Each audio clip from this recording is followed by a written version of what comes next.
Okay, so this is our problem number 2 for simple connections under Chapter 3 tension member of steel design. A single angle tension member L153 by 153 by 13 millimeters is connected to a gasket plate with 16 millimeter diameter bolts as shown in the figure. So ito yung ating figure. Okay? So A36 steel is used. So same pa rin, ang ating Fy is 248 megapascal and ang ating Fu is 400 megapascal. Determine the design and allowable strength of the angle. Yan. Okay? So, sulat lang natin. Yung ating Fy is equivalent to 248 megapascal. And yung ating Fu is equivalent to 400 megapascal. Okay? Then, yan. So, doon muna tayo sa LRFD.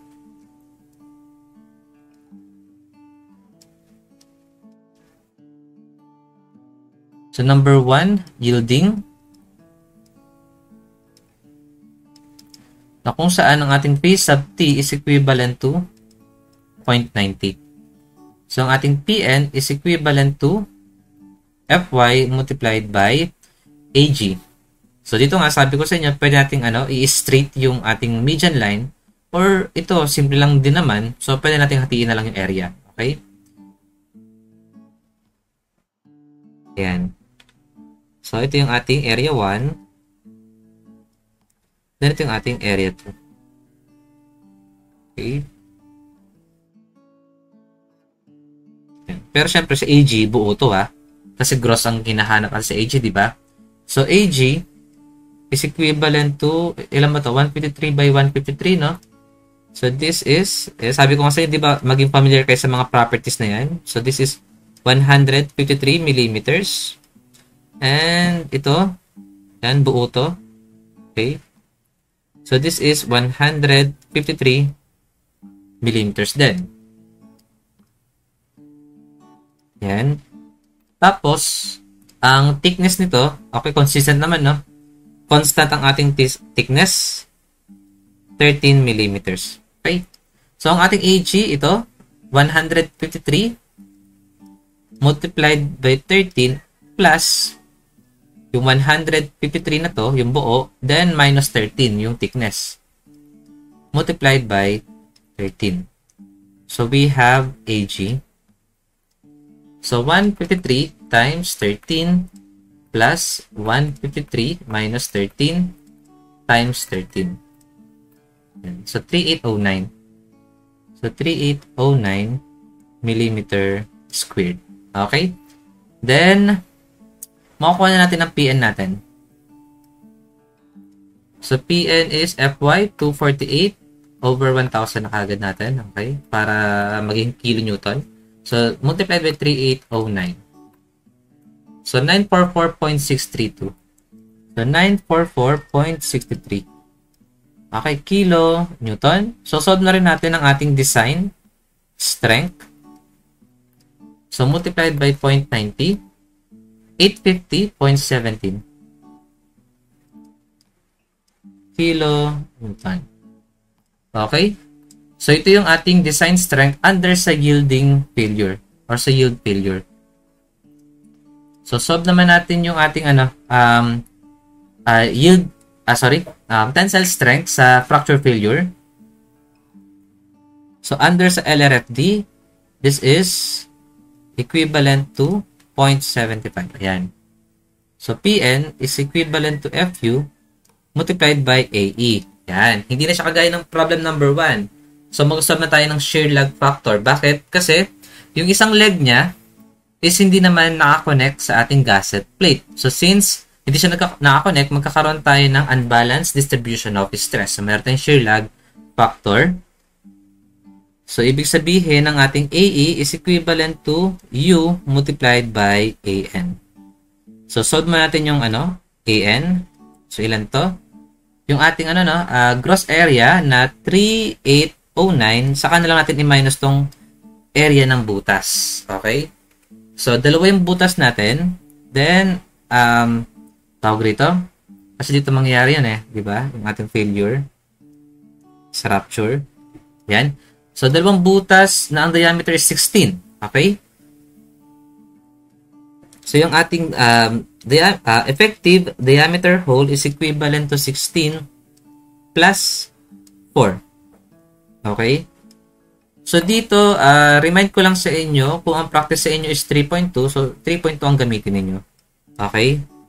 Pero kasi ako, since binabase lang din naman natin sa NSCP 2015, at ang nakalagay nga doon is 2 mm, so doblehin mo lang yun para makuha natin yung effective hole diameter. Ayan siya. Pero wala kasi nakalagay ron na kapag diameter bolt ang nakalagay, ilan yung i-add natin. Ayan. Pero kasi yung 2 mm na yon is nanggaling nga sa 1.6 mm. So, dinodoble lang kasi yun para makuha yung ating effective diameter hole. Anyway, this is 20 times diameter na 20 times yung thickness, 13. Okay, so this is our AN. So, 3809 multiplied by 2 times 20 multiplied by 13. So, 3289. Okay, millimeter squared. Then, isolve natin yung U. So, this is, under sa 1, hindi ba? So, dito, balikan natin. Yan, dito siya. For any type of tension member except plates and round HSS. So, ito yung gagamitin natin. So, ang ating U is equivalent to 1 minus X bar over L. So, solve natin muna na yung length of connection. So, length of connection is 75 plus 75. That is 150 millimeters. Tapos, X bar. Yan. So, walang binigay. So, ang gawin natin is isolve natin siya gamit yung Varignon's theorem. So, this is X bar. Okay? So, X bar is the distance of the centroids of the member, okay, from the connection. So, this is our X bar. Kasi mamaya, i-memorize nyo, ang X bar is laging horizontal. Hindi ha. Kasi mamaya, andito yung gas plate. Okay? Papaalala ko lang sa inyo, ang X bar natin nun is ito. Okay? So, yun yung X bar natin. So, let's say this is our area 1 and this is our area 2. So, di ba may hati tayo rito, no? Okay, gawin kaya natin, palitan natin yung kulay. Yan. So, area 2 ito. So, ibuo na natin. Kasi gross yung kinukuha natin dito eh. So, this is our area 2. So, ito yung niya, centroids niya with respect dun sa plane ng connection. Okay? So, this is X2 and this is our X1. Ayan. Okay? So, area 1. Area 1 is 153 multiplied by 13. Then, ang X1 natin is 153 divided by 2. So, 153 times 13, 1989 millimeters squared. Then, 153 divided by 2 is 76.5 millimeters. And then, area 2. Area 2 is 153 minus 13 multiplied by 13. So, ito yan. Okay, so 1820, sorry. And then, X2, kalahati ng 13. Okay? So, this is equivalent to 6.5 sa pagkakaalam ko. Pero, syempre, para sure tayo, divide na rin natin ito gamit yung calculator. Okay? So, 6.5. Ayan. So, makukuha na natin yung ating U. Sorry. X bar pa pala muna. Alam nyo na yan, di ba? Sa Varignon's theorem. Okay? So, A1 is alpha A, multiplied by 76.5 plus alpha B multiplied by 6.5. Then, over A plus B. Pag ang A natin is 1989, ang B natin is 1820. So, 43.05. 43.05 millimeters. So, makakuha natin yung U. So, 1 minus X bar, 43.05 over length of connection na 150. So, this is 0.73. 713. Okay, so sabihin, 71.3% lamang ang effective sa net area natin. Okay? So, ngayon, makukuha na natin to.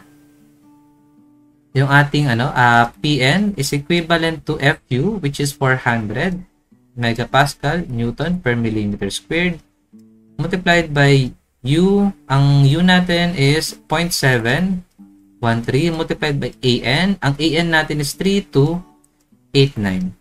Okay? Yan. So, 400 multiplied by 0.713 multiplied by 3289. Then, divided by 1,000 natin para makuha natin siya ng kilonewton. So, 938.02 kilonewton. So, solve na natin yung design strength. Okay, so this is the design strength for rupture. So, multiplied by 0.75. So, 703.52 kilonewton. Ayan. Oops. Ito muna. Okay. Then, kunin na rin natin yung allowable strength natin under sa ASD. So, number 1, for yielding. Okay. Paalala lang natin. Ang omega for yielding is 1.67. So, ang ating allowable strength is equivalent to nominal over omega sub T. So, yung ating PN sa yielding is 944.63 over 1.67. So, 565.65 kilonewton. Next, under naman sa fracture, ang ating omega is equivalent to 2.0. So, ngayon, ang ating PN is 938.02. Then, divided by 2. This is 469.01. So, 469.01 kilonewton. Okay?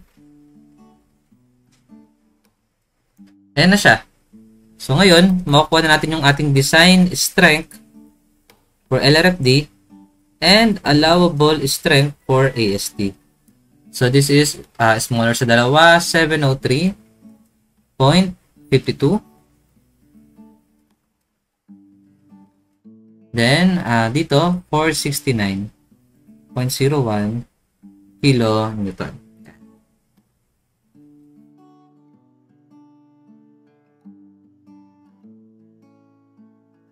Okay? Ayan siya. So, di ba lang siya? Simple lang niya. Okay? Ang medyo mahaba lang ating solution dahil dito. Kasi kailangan natin i-solve yung ating effective net area. Na kung saan, sinolve muna natin yung X bar and kinuha natin yung L. Then, kinuha natin yung ating shear lag factor. Since present ang ating shear lag factor dito, kasi nga, ang nai-stress lamang ditong part is ito. Ayan, dito sa connection natin.